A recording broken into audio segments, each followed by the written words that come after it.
बिस्मिल्लाहिर्रहमानिर्रहीम। अस्सलामु अलैकुम वरहमतुल्लाहि वबरकातुहू। आज हम बना रहे हैं चॉकलेट फ्राप्पे। पैन में आधा कप क्रीम डालेंगे और इसको गर्म करेंगे।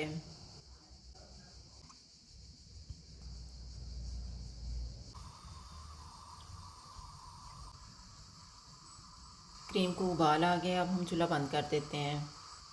मैंने 100 ग्राम डार्क चॉकलेट ली है। इसमें गर्म की हुई क्रीम डालेंगे और मिक्स करेंगे।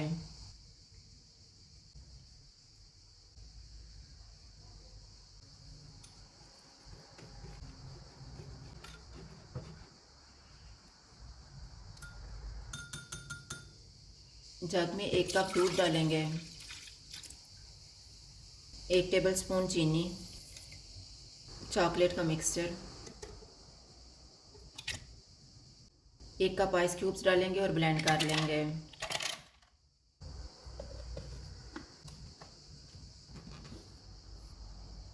ग्लास को चॉकलेट सॉस लगाएंगे और कटे हुए बादाम,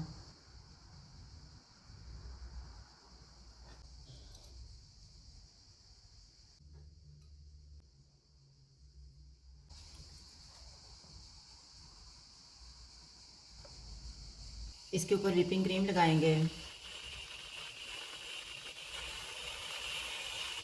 इसके ऊपर चॉकलेट सॉस। चॉकलेट फ्राप्पे तैयार है। अगर आपको हमारी वीडियो अच्छी लगे तो लाइक करें और हमारे चैनल को सब्सक्राइब करें। शुक्रिया। अल्लाह हाफ़िज़।